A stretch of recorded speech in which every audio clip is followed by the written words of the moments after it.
Imagine this. You're standing in front of a mirror, staring at a face you barely recognize. You've slept 8 hours, eaten 3 meals, followed every step of the self-care routine. On paper, you're surviving. But something in your eyes betrays you. They're hollow, hungry. You feel a pull toward the bottle, the screen, the pills, the person, the chaos, anything that gives you a momentary escape from this invisible weight pressing on your chest. You tell yourself it's just stress, a phase. You'll snap out of it, but you keep coming back, again and again. The ritual becomes religion. You pray not to feel, not to remember, not to be here. Now ask yourself this. What exactly are you addicted to? Is it the substance, the dopamine, the escape, or is it the pain, the emptiness itself? Gabor Maté, the physician who spent decades walking among the broken and the brilliant, addicts and achievers alike, poses a disturbing question, not why the addiction, but why the pain? Because behind every compulsion is not weakness, not moral failure, but a wound. Often invisible, often inherited, always screaming. But that's where the paradox begins. If addiction is born from pain, why do we keep running toward what hurts us more? Why do the abused chase the abuser? Why do the lonely drown in distractions that deepen their isolation? Why do people destroy what they crave most? You begin to wonder if this isn't about drugs or alcohol at all. Maybe addiction is a language, a twisted form of self-communication. Maybe it's the body's last-ditch attempt to say, I'm not okay. And maybe, just maybe, society doesn't want you to be okay. Maybe addiction is not a glitch in the system, but the system itself. Look closer. The endless scroll, the late-night binge, the need to be liked, seen, approved, envied, the shopping cart, the pornography, the endless, just one more. Not just behaviors, not just bad habits, coping mechanisms in disguise. What if modern life requires addiction just to function? What if we're not addicted because we're broken, but because we're trying to survive a world that is? These are not easy questions, but they are necessary ones. Because if you don't understand your addiction, whatever form it takes, it will understand you. And it will use that understanding to own you, quietly, completely, while you smile for the camera and post something that gets 50 likes. But there's a deeper truth still buried under all this.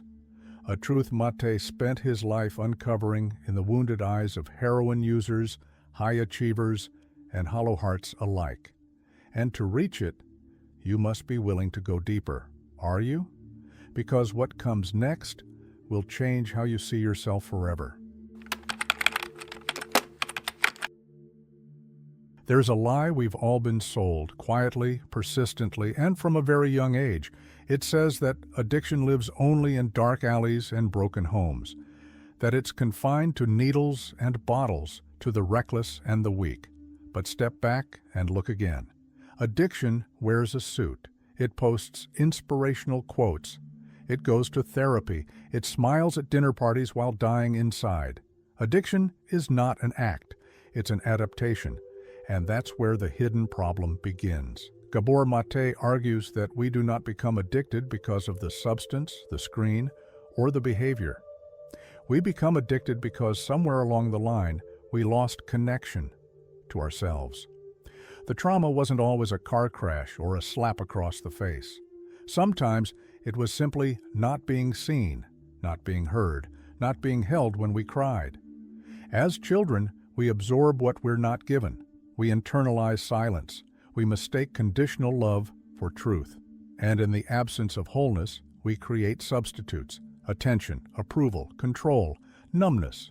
Carl Jung once said, "Until you make the unconscious conscious, it will direct your life, and you will call it fate." And so we chase patterns that feel like home, even when they're killing us. We find ourselves drawn to what wounds us, because the wound is familiar. It's the only map we've ever had. Thinkers like Arthur Schopenhauer believe that life itself is suffering, and our desires are merely temporary escapes from an unbearable truth. But what if the suffering isn't life, but disconnection from it? Imagine a tree, cut from its roots, it doesn't die immediately. It looks fine, for a while, but slowly its leaves fade, its bark cracks, its branches become brittle. The world might still call it alive, but it's no longer growing. It's surviving on momentum. That's how most people live, disconnected from their emotional roots, cut off from their inner truth, functioning, but unwell. We treat addiction as a moral failure, a personal flaw. But what if it's neither? What if it's an intelligent, even necessary response to an intolerable emotional reality? Maté calls trauma the invisible force that shapes our lives. But it's not the event itself that defines trauma, it's the absence of safety, the breakdown of wholeness. The child who wasn't soothed, the teenager who was shamed, the adult who learned to fake strength because no one ever welcomed their weakness. Addiction steps in where compassion should have. And that's the tragedy. We are medicating a spiritual wound with chemical solutions. We are drowning silence with noise. We are numbing meaning with distraction. But the wound still waits, unseen, unnamed, until now.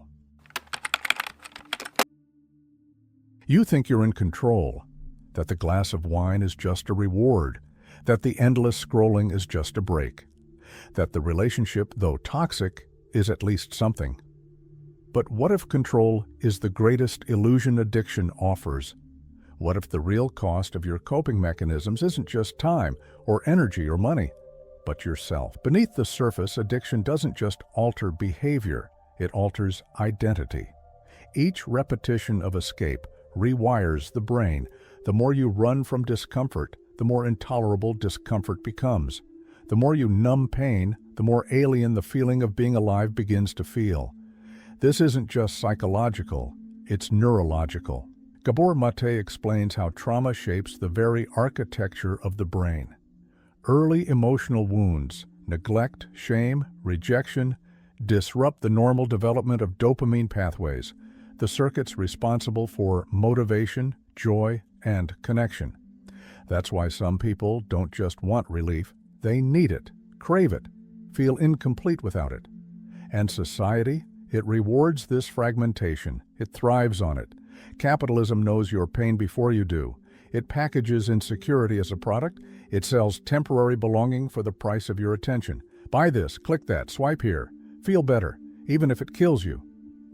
You were never meant to be whole in this system. A whole person doesn't overconsume. A whole person doesn't blindly obey.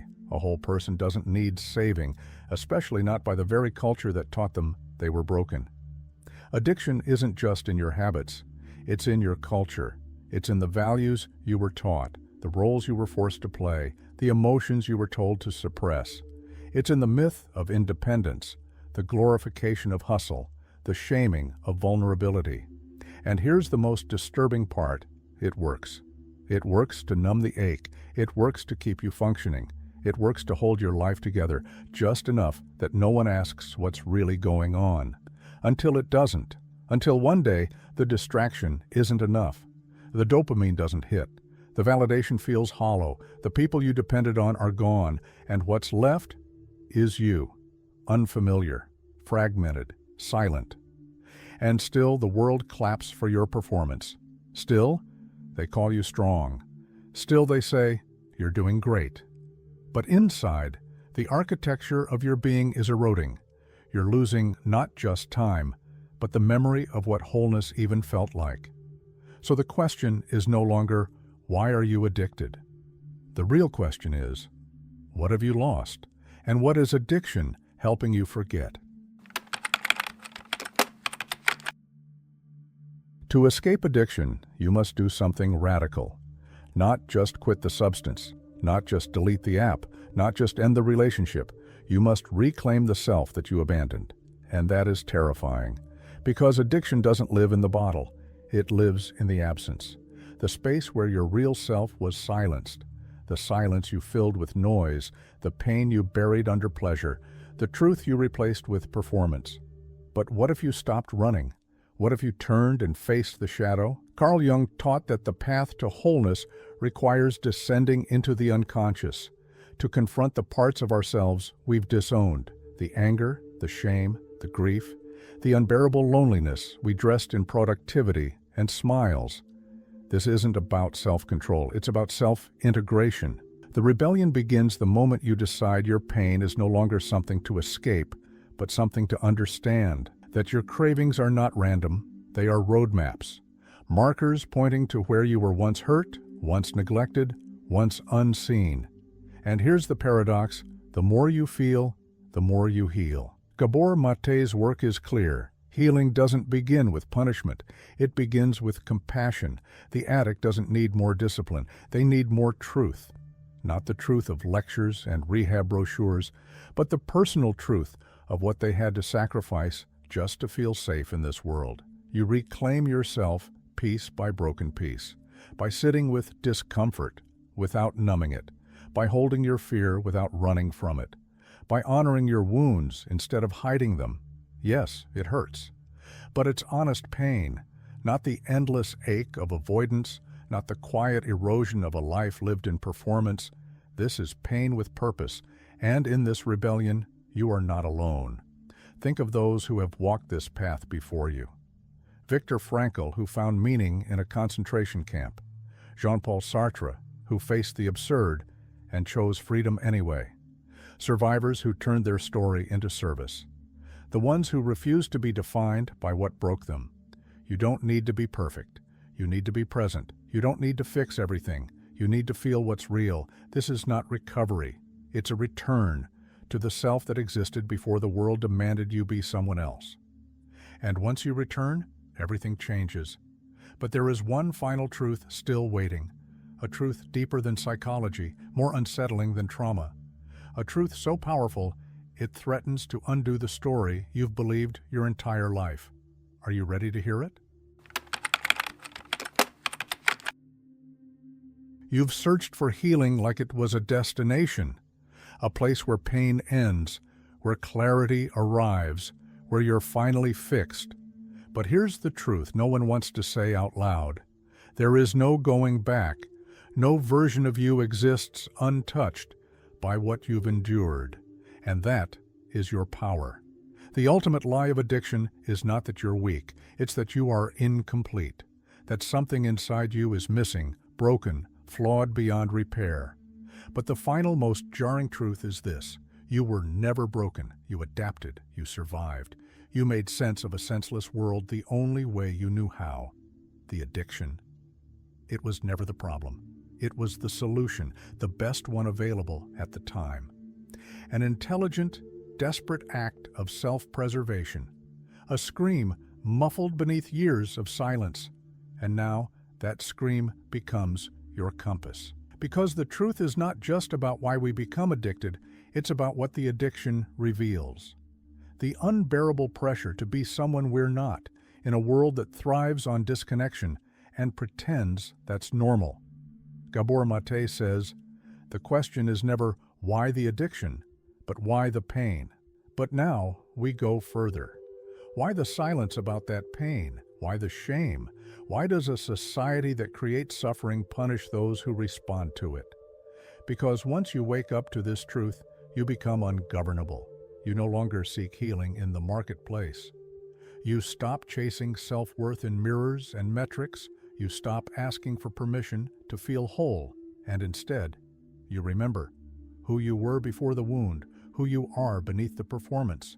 The addict and the healer are not opposites. They are the same soul, split by experience, waiting to be reunited. You are not here to recover who you were before the pain. You are here to become who you were meant to be because of it. This is the paradox at the heart of healing. The parts of you tried hardest to hide are the keys to your return. So now you stand at the threshold. You've seen the shadow. You've named the wound. You've tasted what it means to feel again. And now the choice is yours. Not to be perfect, not to be pure, but to be whole, to walk forward carrying your story like armor, to speak your truth, not for attention, but for liberation, to live in a world designed to numb you and still choose to feel, because the truth doesn't set you free. You do.